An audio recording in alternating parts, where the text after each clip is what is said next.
أعوذ بالله من الشيطان الرجيم بسم الله الرحمن الرحيم سبح لله ما في السماوات وما في الأرض وهو العزيز الحكيم আসমানসমূহে যা কিছু আছে ও জমিনে যা কিছু আছে সবই আল্লাহর তাসবিহ পাঠ করছে, আর তিনি মহাপরাক্রমশালী, প্রজ্ঞাময়।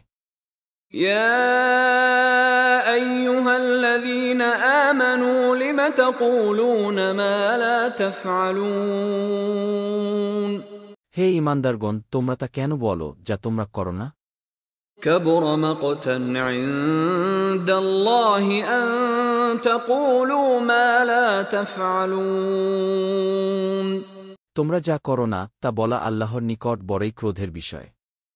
إن الله يحب الذين يقاتلون في سبيله صفا كأنهم بنيان مرصوص নিশ্চয় আল্লাহ তাদেরকে ভালোবাসেন যারা তার পথে সারিবদ্ধ হয়ে যুদ্ধ করে, যেন তারা সীসা ঢালা প্রাচীর।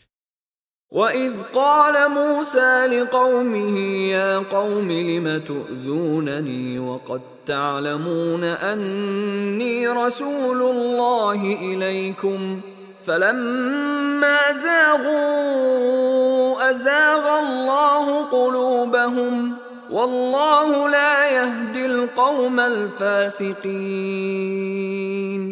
আর মূসা যখন তার সম্প্রদায়কে বলেছিল, হে আমার সম্প্রদায়, তোমরা আমাকে কেন কষ্ট দিচ্ছ, অথচ তোমরা নিশ্চয় জানো যে আমি অবশ্যই তোমাদের নিকট আল্লাহর রাসূল। অতঃপর তারা যখন বাঁকাপথ অবলম্বন করল, তখন আল্লাহ তাদের হৃদয়গুলোকে বাঁকা করে দিলেন। আর আল্লাহ পাপাচারী সম্প্রদায়কে হিদায়াত করেন না। وَإِذْ قَالَ عِيسَى ابْنُ مَرْيَمَ يَا بَنِي إِسْرَائِيلَ إِنِّي رَسُولُ اللَّهِ إِلَيْكُمْ مُصَدِّقًا لِمَا بَيْنَ يَدَيَّ مِنَ التَّوْرَاةِ وَمُبَشِّرًا بِرَسُولٍ يَأْتِي مِن بَعْدِ اسْمُهُ أَحْمَدُ فَلَمَّا جَاءَهُم بِالْبَيِّنَاتِ قَالُوا هَذَا سِحْرٌ مُبِينٌ আর যখন মারিয়াম পুত্র ঈসা বলেছিল, হে বনি ইসরায়েল, নিশ্চয় আমি তোমাদের নিকট আল্লাহর রাসূল। আমার পূর্ববর্তী তাওরাতের সত্যায়নকারী এবং একজন রাসূলের সুসংবাদদাতা যিনি আমার পরে আসবেন, যার নাম আহমদ। অতঃপর সে যখন সুস্পষ্ট নিদর্শনসমূহ নিয়ে আগমন করল, তখন তারা বলল, এটা তো স্পষ্ট জাদু। وَمَنْ أَظْلَمُ مِمَّنِ افْتَرَى عَلَى اللَّهِ الْكَذِبَ وَهُوَ يُدْعَى إِلَى الْإِسْلَامِ وَاللَّهُ لَا يَهْدِي الْقَوْمَ الظَّالِمِينَ সেই ব্যক্তির চেয়ে অধিক জালিম আর কে, যে আল্লাহ সম্পর্কে মিথ্যা রচনা করে অথচ তাকে ইসলামের দিকে আহ্বান করা হয়। আর আল্লাহ জালিম সম্প্রদায়কে হিদায়াত করেন না। يُرِيدُونَ لِيُطْفِئُوا نُورَ اللَّهِ بِأَفْوَاهِهِمْ وَاللَّهُ مُتِمُّ نُورِهِ وَلَوْ كَرِهَ الْكَافِرُونَ তারা তাদের মুখের ফুৎকারে আল্লাহর নূরকে নিভিয়ে দিতে চায়, কিন্তু আল্লাহ তার নূরকে পূর্ণতাদানকারী, যদিও কাফিররা তা অপছন্দ করে। هُوَ الَّذِي أَرْسَلَ رَسُولَهُ بِالْهُدَى وَدِينِ الْحَقِّ لِيُظْهِرَهُ عَلَى الدِّينِ كُلِّهِ وَلَوْ كَرِهَ الْمُشْرِكُونَ তিনিই তার রাসূলকে হিদায়াত ও সত্য দিন দিয়ে প্রেরণ করেছেন, যাতে তিনি সকল দিনের উপর তা বিজয়ী করে দেন, যদিও মুশরিকরা তা অপছন্দ করে। يا أيها الذين آمنوا هل أدلكم على تجارة تنجيكم من عذاب أليم হে ঈমানদারগণ, আমি কি তোমাদেরকে এমন এক ব্যবসায়ের সন্ধান দেব যা তোমাদেরকে যন্ত্রণাদায়ক আযাব থেকে রক্ষা করবে? تؤمنون بالله ورسوله وتجاهدون في سبيل الله بأموالكم وأنفسكم ذلكم خير لكم إن كنتم تعلمون। তোমরা আল্লাহর প্রতি ও তার রাসূলের প্রতি ঈমান আনবে এবং তোমরা তোমাদের ধনসম্পদ ও জীবন দিয়ে আল্লাহর পথে জিহাদ করবে। এটাই তোমাদের জন্য কল্যাণকর যদি তোমরা জানতে।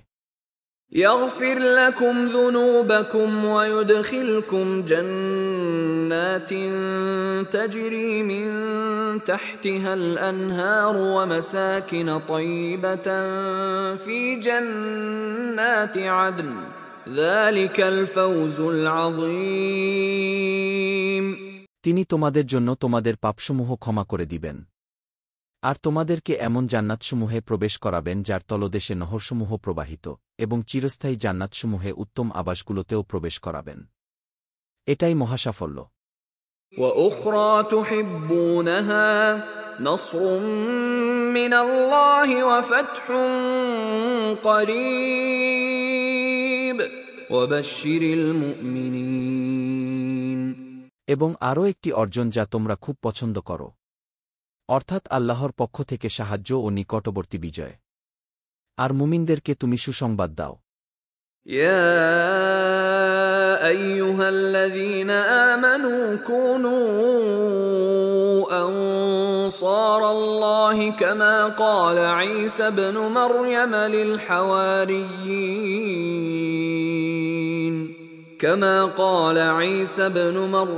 للحواريين من أنصاري إلى الله قال الحواريون نحن أنصار الله فآمنت طائفة من بني إسرائيل وكفرت طائفة فأيدنا الذين آمنوا على عدوهم فأصبحوا ظاهرين। হে মুমিনগণ, তোমরা আল্লাহর সাহায্যকারী হও। যেমন মারিয়াম পুত্র ঈসা হাওয়ারীদেরকে বলেছিল, আল্লাহর পথে কারা আমার সাহায্যকারী হবে? হাওয়ারীগণ বলল, আমরাই আল্লাহর সাহায্যকারী। তারপর বনী ইসরায়েলের মধ্য থেকে একদল ঈমান আনল এবং অপর একদল প্রত্যাখ্যান করল। অতঃপর যারা ঈমান আনল আমি তাদেরকে তাদের শত্রুবাহিনীর ওপর শক্তিশালী করলাম, ফলে তারা বিজয়ী হল।